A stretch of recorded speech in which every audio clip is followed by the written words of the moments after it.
My name is Tom Hodge. I teach in the Russian department here. It's a delight to welcome you all to this evening's concert, lecture, discussion featuring the music of Valentyn Silvestrov. And I'm just going to quickly say that we've been hosting Sheffield Chamber Players coming up on 8 years. So this fall,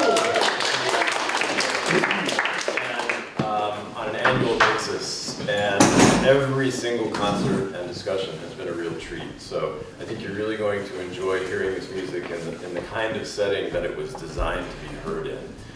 So without further ado, I will turn it over to Alex, who will be the master of ceremonies tonight. Thank you.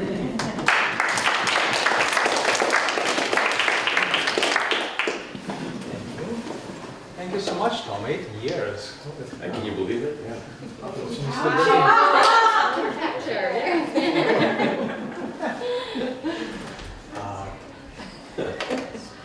Trying to be mindful of the setting of my instrument and find a better spot to be. All right, so much for being the master of ceremonies, huh? So, thank you all for being here. Thanks for coming. It's a delight to talk about Silvestrov, who is, as it happens, my compatriot and was born in the same city I was born, in Kiev. He is a little older than I am. He was born in 1937, and I was not. But it is, researching and studying up to talk about this composer has been incredibly interesting. It has been, it has led me down so many paths, and one of them, just the realization of how we can just grow up next to something truly amazing and great and not see it. We studied him at school, but he was buried on my radar growing up and studying music in Kiev. And it's when I get here that you get to really start and appreciate something like this from afar. If you have been exposed to his music or just try to read something, anything ever written by him, you kind of immediately get the impression that this is something out of ordinary, just by the way his music elicits the kind of language from the critics. For example, BBC's Andrew McGregor said about his Sixth Symphony, like so much Silvestrov, you don't have to know how or why it works to be deeply affected by it. It feels simple, yet it obviously isn't. It's profoundly beautiful, timeless, and unforgettable. One of the quotes that is probably mentioned in the materials you read about this evening that I like from Silvestrov about his own music goes like this: poetry is the salvation of all that is most essential. Namely, melody is a holistic and indispensable organism. Either this organism is there or it's not. I believe that music, even if it cannot be sung, is a song nevertheless. It is neither philosophy nor a worldview. It is the song of the world about itself, as it were a musical testimony to existence. To understand his music a bit more, and to understand why he says things that he says, we will need to talk a little bit about what music was at the time when this quartet was written and how Silvestrov came to be the kind of composer he is now. I will also play a few examples so that we are not just talking abstractly the whole time. The particular quartet we're going to play for you catches him kind of smack in the middle of a very important arc in his creative life. He started out as an avant-garde composer, and over a course of 6 or so years, he transitioned into what you might describe very broad as a postmodern composer with a very different language. And to understand this quartet, it would make sense to talk a little bit about both of these trends. So, what is avant-gardism? In the 20th century, a lot of composers, a lot of musical currents had the sensibility that there's a disconnect between the kind of music, the kind of concerts that are held in the big prestigious concert halls, the people who go there, the kind of experiences they're having, and the reality.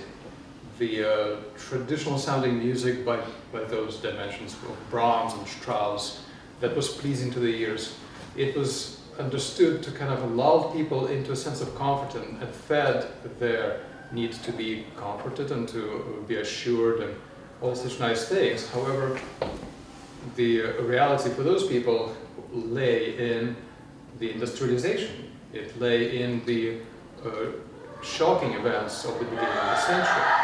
And the puzzle of how to get people back on the edge was very vital to people who would try to bring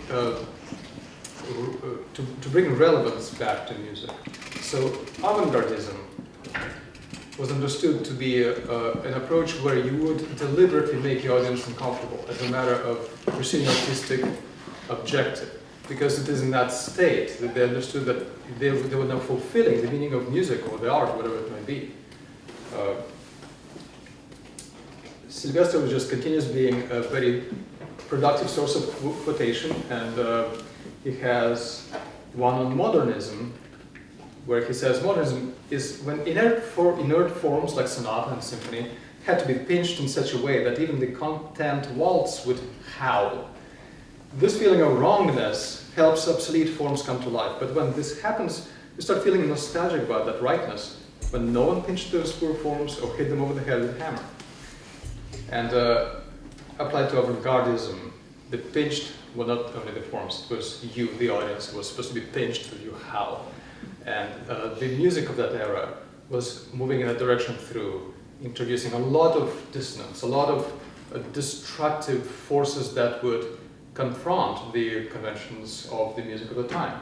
And so when Silvestrov started out as a composer, he was a part of that direction in Soviet Union.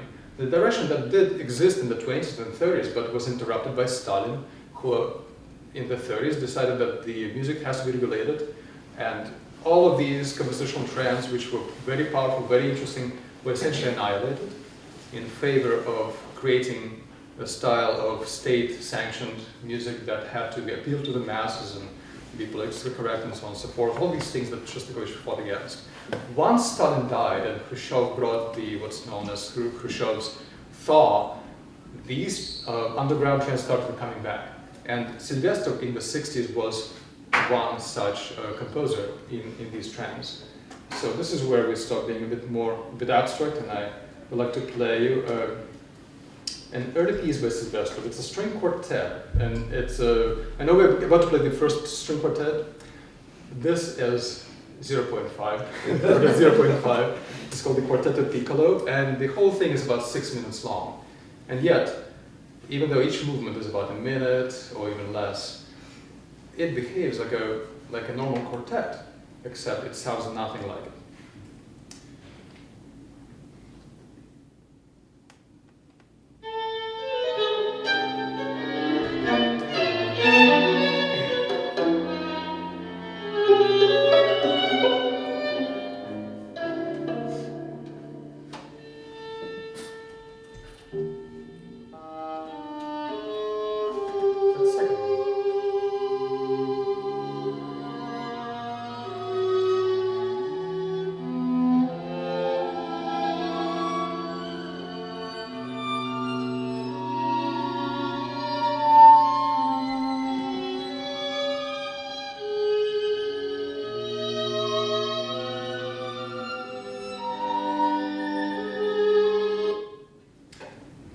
So this is a work that's written in what's called the serial system.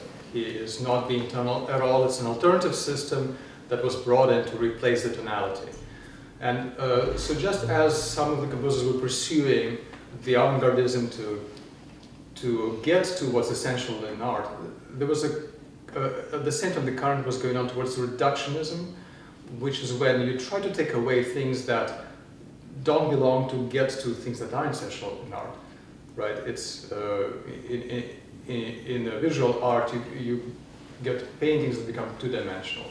You take away the perspective. You take away even the realistic shaping of objects of people, and you keep asking: is it still art? Does it still have meaning? In music, perhaps the turning point and a very important landmark of that sort of approach was when John Cage wrote his famous 4 minutes 33 seconds.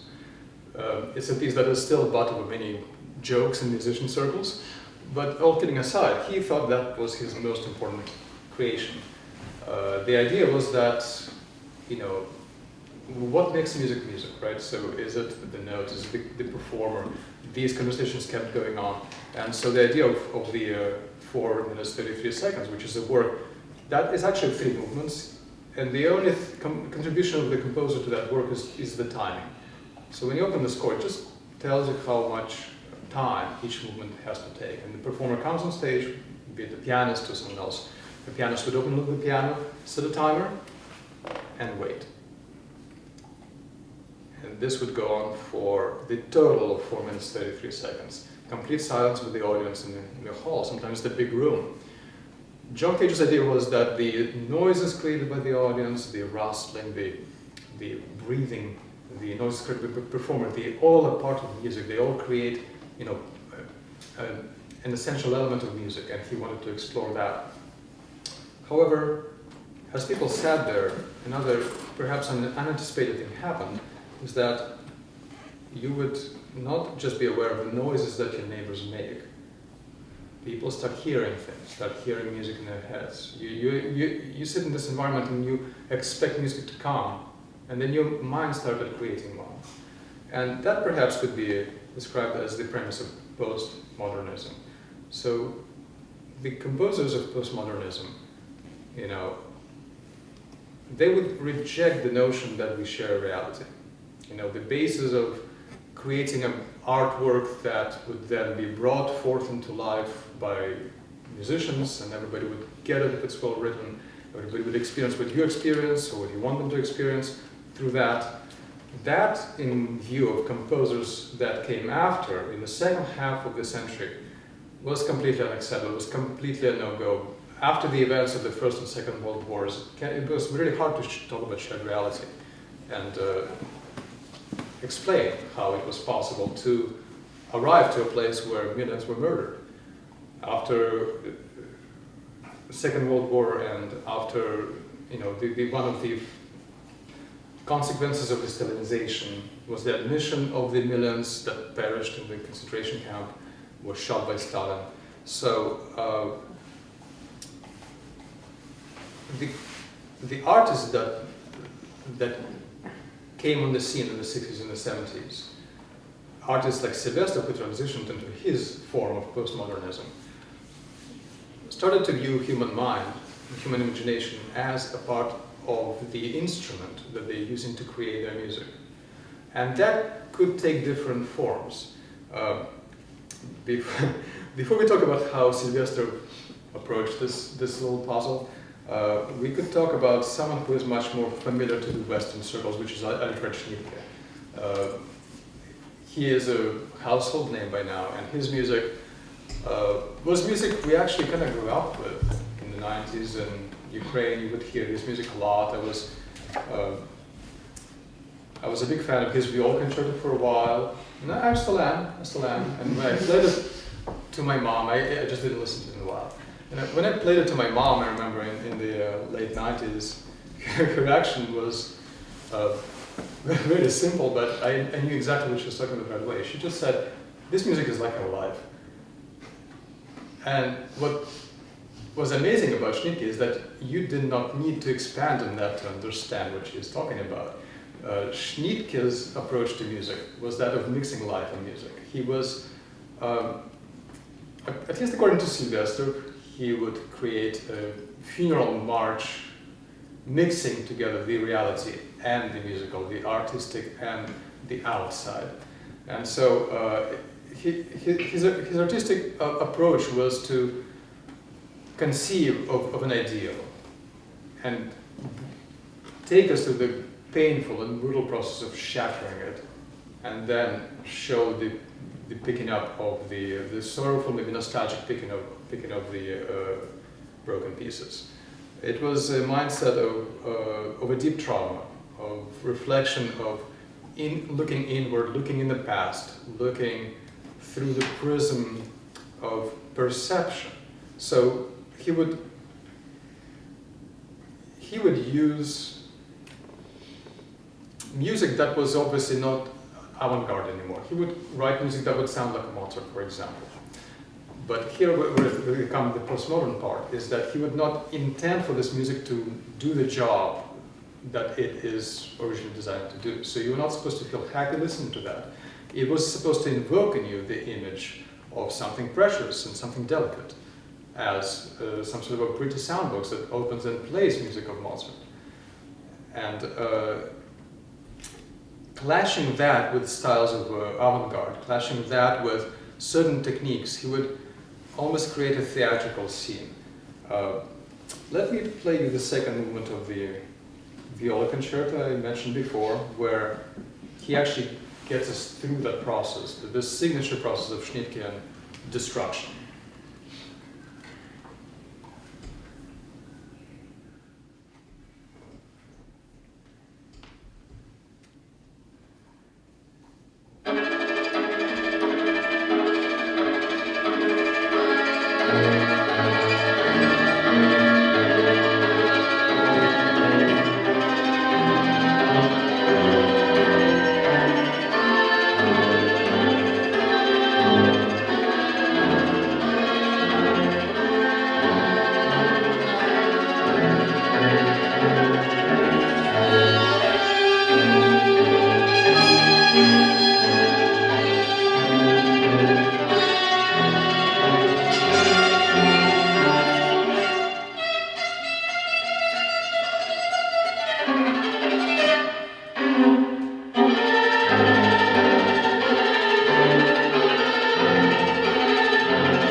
For about 10 minutes, and the rare violists can survive this without having their arm fall off.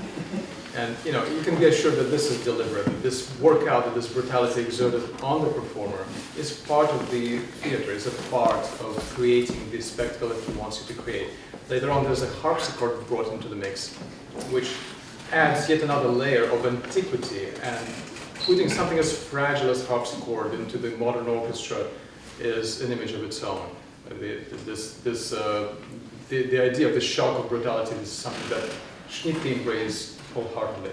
Now, this helps us understand why, when Silvestrov did his transition, it was so outrageous to people like Schnittke, to people who kept supporting him and interested in him. Because the way Silvestrov went about his postmodernism is going towards ultra-simple and ultra-melodic. While for Schnittke, the silence, the idea of nothingness, came with the image of a raging scream that's implied in it. You know, the inexpressible anger, inexpressible just trauma. In the view of Silvestrov, the silence and the nothingness was actually a source of inspiration. He was a profoundly different person than Schnittke. He hardly fit in with the times that called for perhaps revolting or depicting something traumatic. His idiom was essentially lyrical in its nature. And it all came about when he, in the 70s, during the party, started, listen to one of the smuggled records of Beatles, Sgt. Pepper, and he understood, this is very simple, but it's also music. It works. It affects you. He started looking for ways to use that, and well, staying relevant is not the correct way to describe it, but produce something that would appeal to people's most fundamental inner world that he saw as being connected to utterly melodic beginnings. Towards the end of the decade, he created a big cycle of songs called silent songs. And those are the first creations in what he called the meta music, metaphorical music. They were on their very surface, they were very simple. It was a melody and a traditional harmony and accompaniment, except they were deliberately written to be underdeveloped. There was just not enough texture, they were a little too slow, there was a little too much pedal, and the singers were instructed to whisper almost. Let me play one of those. And if you remember how his first quartet sounded, the Quartetto Piccolo, you might not even recognize it as the same composer.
This kind of singing is, not something you would normally hear come into the concert hall, needless to say. And he had a hard time actually convincing a lot of performers to do it quite right. They had to really step outside of their egos and from their shoes to just sing as simply and as quietly and as intimate as he wanted them to do. This was his into the imaginations of the listener. He later on would also compose piano pieces called bagatelles that would follow along the same kind of trajectory, the same approach. And he explains them in the following way, which might shed some light on how he thinks of these things. Bagatelles, they're also silence, but metaphorical. It can be delivered through some elegant melodic serenades, but in reality they're metaphors for silence. Metaphors because melody here is a symbol of inexpressible. It doesn't itself express some sort of joy of life. So like Schnittke used Mozart's melody or a classical sounding tune to portray an ideal, Silvestrov uses the melody here as a portrayal of something else entirely. When this kind of approach reaches the symphonic form, the result can be quite incredible. I'm going to play just the few minutes of his Fifth Symphony, and past the beginning rumbles, you will hear something that sounds like this song implemented in the orchestra. Just like in the quartet we're about to play for you, the approach to this symphony and to many other forms that he creates is that of starting at the end. So instead of talking about something important, instead of delivering something that is of value itself, which is kind of what Schnittke does in many ways in his works, he removes that. And he puts this in the past. And what the subject matter that he deals with is the fallout from it. It's starting after the event has happened and exploring where it has brought us. Exploring the space that's almost free of time and free of motion, free of development in traditional sense.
This was 4 minutes, and it's hard to get a sense of Silvestrov in any short amount of time. His works stretch in such a way that combats how we perceive time, how we perceive development of music. And this is true of this quartet as well.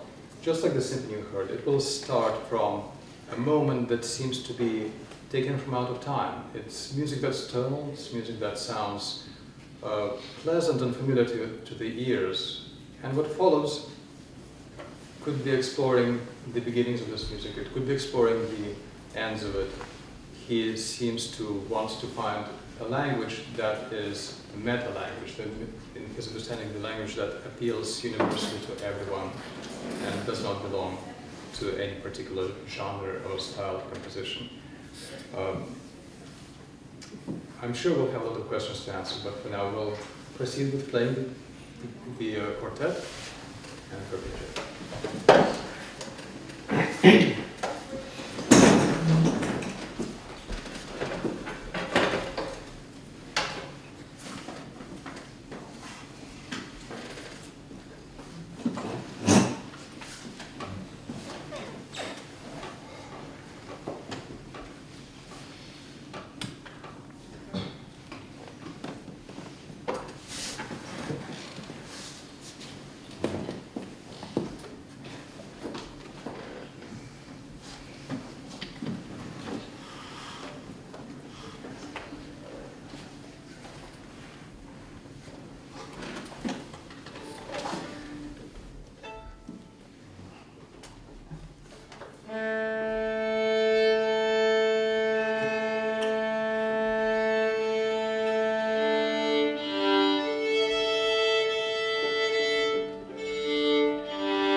questions. Yeah. Questions, comments, More questions than reactions, anything you'd like to ask the musician? Yeah. Very basic and not deep question. How many movements was that? Or were those? Or are there? It's more sections. Yeah. Yeah. But it's all through compose. So there aren't any moments that he gives us a new chapter heading, for example. But sort of 5 big sections. Yeah. Yeah. Or 1 million, or just one. Yeah. I mean, it's clearly divided into sections, and there's material that comes back and it's transformed. We can think of it as having different movements in traditional sense. He certainly used the movement structure before and after this period, but he, I guess, found it's less useful right now. How many did it seem like to you? I guess. It seemed like one piece with maybe a few breaks, especially because you played the earlier quartet, which is there was some 6 movements, and those kind of the movements were so blurred together. Yeah. Sometimes that's a choice by the musicians, and sometimes it's written in. And I was just wondering. That was Yeah. Yeah, in our scores we don't have any markings that would signal that this is the end of the first movement and the beginning of the second, and you just go talk, right? It's just all through compose.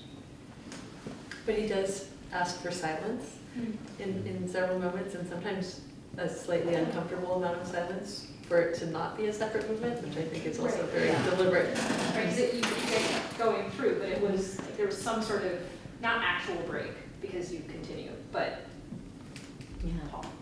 And he used seconds, so he would mark, hold this note for 8 seconds, and then there's a rest, and then come in after that small rest with a little fermata to hold. But, so it's like, he directs like how many seconds, but then like the fermata with the rest is very subjective. Right. So we're like, are they long, are what they is short? I mean, yeah, I think that's a good point. The way each of us interprets 8 seconds Yeah. very different. Was there yeah. Do y'all ever feel uncomfortable? Like, especially when there's moments of silence, or like maybe there's something that you feel like is a little bit awkward? I don't know. Never, we're always in complete control. Okay. Always. I'm No, all the time. All the time we feel it. I feel it. Did you feel like it was uncomfortable in the silence? There were some moments where I was a little bit like, I mean, I figured it was intentional, but there are moments where you're like, oh, did someone just make a mistake? Because that's like an interesting sound. I've never heard anyone like perform like that before. But I figured it was intentional. If not, you fooled me. But like, yeah, I don't know. So there were moments where I was a little bit like, oh, this is like a little bit, I don't know, uncomfortable, like not off-putting per se, but just not like, oh, I'm sitting relaxing. I don't know. No, there's real tension in those moments of silence or stretching things out. And just like from a performance craft aspect for us, like we don't have a conductor, so we rely on trusting each other to count in the same way, subdividing time in the same way underneath. But we're also constantly giving each other little cues to reinforce, like, I am still counting at the same speed you are. But when we're having to actually be still for 7 seconds, that's a long time to like go where you're wondering, like, am I still counting the same speed as Megami or Alex or something?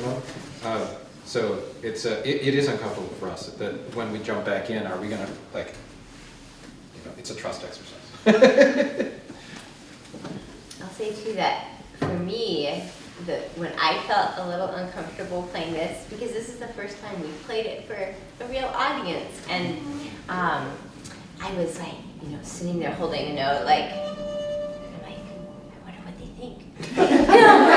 Do they know, like, we're on the last page? So when I get uncomfortable, I just start thinking about, like, what is the audience thinking? So, and then if I have something really hard, then it's kind of a relief because I can just think about what I'm playing. So,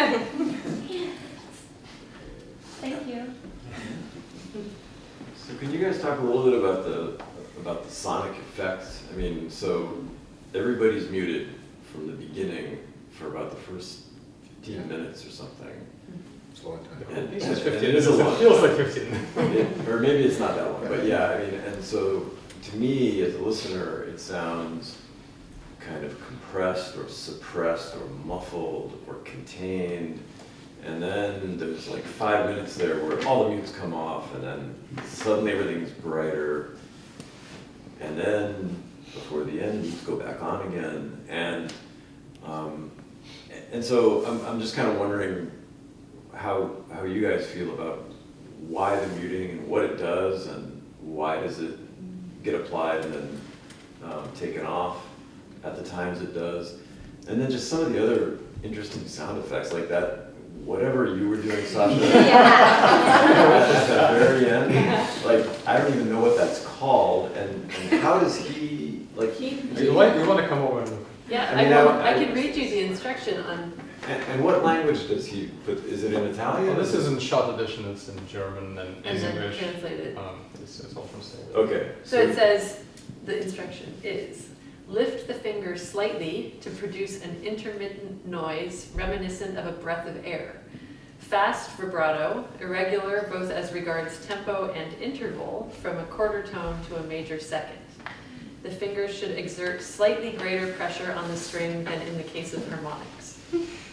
So, and then Okay. when I have it for a very long time, there's a lot of other details that he puts in there about where I'm supposed to move my bow, and so there's a lot of instructions, but also sort of open to interpretation in a, because it's not a sound I make very often. And so for you, for example, just trying to figure out how you were going to create that effect, honoring his instructions and the score, did you just sort of do it on your own? Did you listen to recordings? Did you not, bounce it off the other musicians? I listened to recordings and could not understand what was happening, what they were doing. Yeah, Like, I mean, the two recordings that I listen to most don't sound the same as Right. each other, and it's very hard without seeing them. And then Alex showed me a video, but unfortunately you can't see the left hand, which is annoying. You can only see the right hand.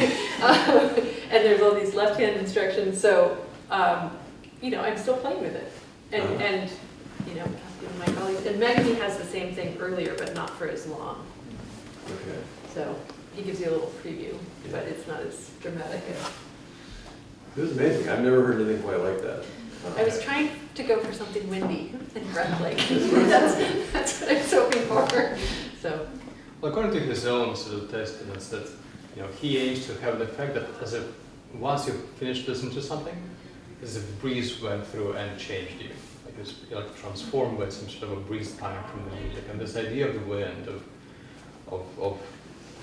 all this kind of breezes, is something that you find in a lot of his pieces.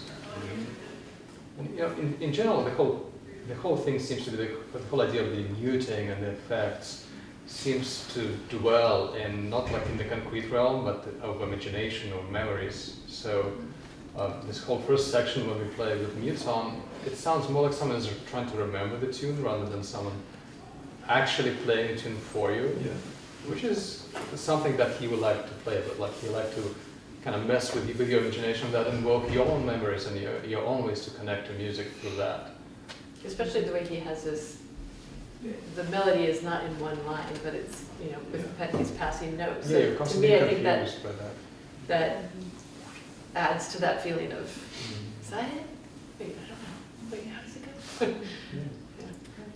go? How do you guys as a group approach these sort of ambiguous feelings and directions that he gives, or that a composer like this would Well, actually, he's very specific. You'd be surprised how much of what sounds like freedom and just like spontaneity is written in the score. This is one of the more detailed pieces that we've tackled in our years. There's some rubatos, there's something open to interpretation, but the given push and pull, then give and take of the tempos and everything. There's so much information on the page. And do you find that? How do you find that compared to? Do you prefer that compared to other less specific pieces? If we all answer, we get 4 different answers. Right. Wait, so, Alex?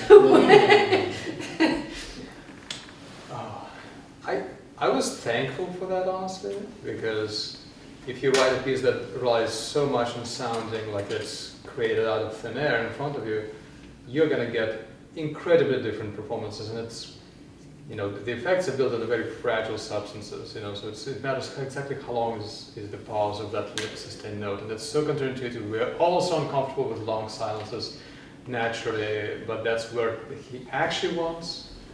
So him telling us that that has to be 8 seconds would never actually happen otherwise, you know. So for me, I feel like that took a lot of conversations and decision making out of our place. But it's also a very different functioning piece than let's say Beethoven, who could assume things that people are going to do. No. Leo, how would you answer that? I love playing pieces like this. In no small part for the puzzle that needs solving, to be able to get at what he means, since it's not a language that I go around whistling, you know. But yeah, I find it very interesting the what composers, how much latitude they give us, and sort of what range of acceptable just parameters, like could be an accurate performance, an accurate reading of what's there. So. Can I just add to the, like, I think, you know, like Alex said about Beethoven, or if you go, you know, to the Baroque era, right, there are these forms and there's a performance practice that we know exists. And so it's like, okay, this is how you play this, you know, and because of the way the instrument responds, and there are dance forms, and, you know, like Bach totally messed with the dance forms in a completely different way than Handel, but it's still like, you know, the underlying dance form. And I think that this piece, which he's trying to sort of create a completely new experience, you know, it's very helpful to have so much. He writes constantly, the whole piece says like a cello, like get faster, and then ritardando, like get slower. And those are not super specific, and he doesn't tell you how fast or slow to get, but he's telling you, like with a dotted line, like, you know, speed up to here and then start slowing down and then speed up. Or there's one part where he writes it in a way that the 2 lower strings are in like a different, faster tempo, and Sasha's in a slower tempo at the same time. But he doesn't, some composers would say, this is your tempo, like, you know, quarter note equals 60, and yours is quarter note equals 100. But instead, he writes it out in a totally different way about how they're related to each other. So I feel like it's cool because he wanted to do something totally different, and he obviously wanted us, you know, he had a vision. And some composers might also say, what does this mean to you? And, you know, we would interpret it, and that would be cool too. But yeah, I feel like you get a glimpse of his personality. And I would just add that I think as everyone has said already, whenever we are looking at a piece of music, whether it's Bach or Silvestrov, or we just premiered a new piece by a Navajo composer a couple of weeks ago, and they all have different notational styles and different amounts of information that they like to put on the page, and they really, all the composers I've talked to about notation really think very deeply about it, how much they want to put on the page, how much freedom is helpful versus how much structure is helpful for the performers, and how to get across what they're after. So I think we try to be musical detectives, and we try to figure out, okay, what's at the heart of these notations? Like, not just executing the instructions, but like, why? You know, why is he telling us to do this? And I think that's when that's when you find the music, or that's when I feel like I can connect with it, when it's not just a set of instructions, but it feels like there's purpose behind it. And sometimes that just takes some time to find your way into with a language that's less familiar. You have that? Okay. Yeah. Well, I love this so much. Thank you for playing it. I love watching you guys. I was curious if you have like a collective favorite part. A collective favorite part. Yeah. You mean the one that matches between parts? The quartet's favorite part, of course. Well, the part that keeps going into my head is I know. see if it's the beginning and when the beginning comes back. And he hints at the beginning coming back a couple of times where it doesn't actually, but he sets it up as though it's going to, and I love that moment. But he's sort of quoting a Couperin piece, and I think that's very beautiful. I love the original Couperin, and I also think what he does with it is really.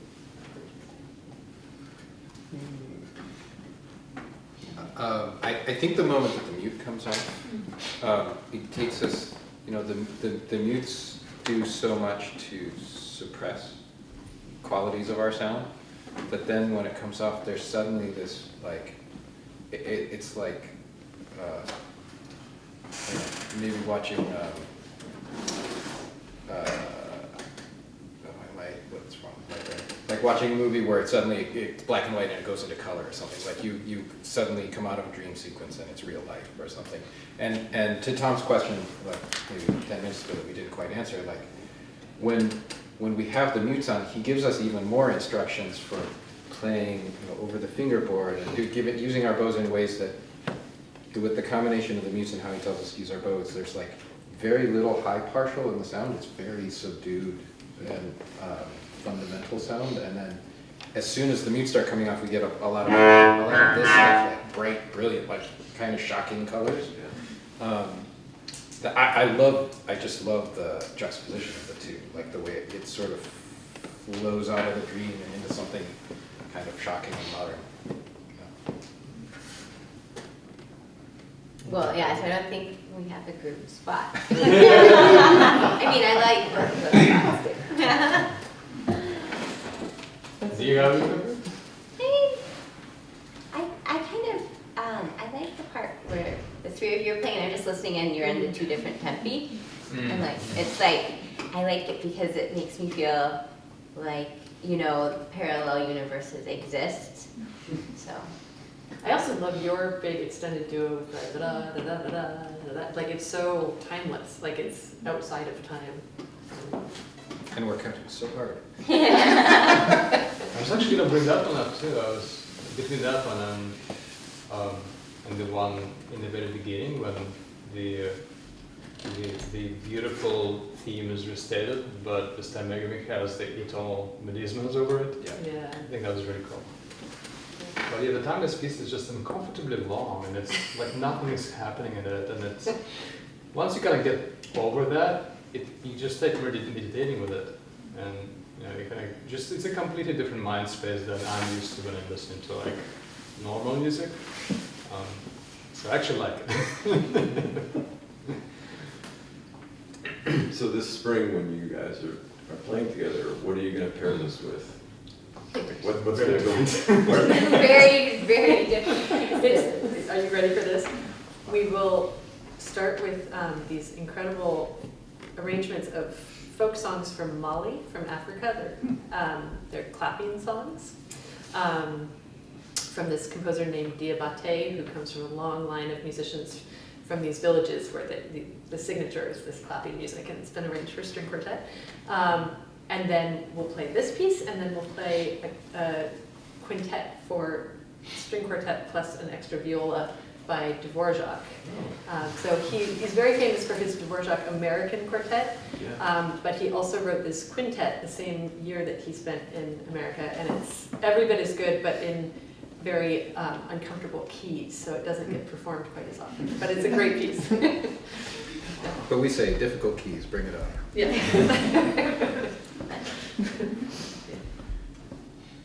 Extremely cool. I recommend that you all watch out for the announcements of those concerts. Yeah, you're all welcome to come to these concerts. Yeah. So sign up to a mailing list and you'll hear about them.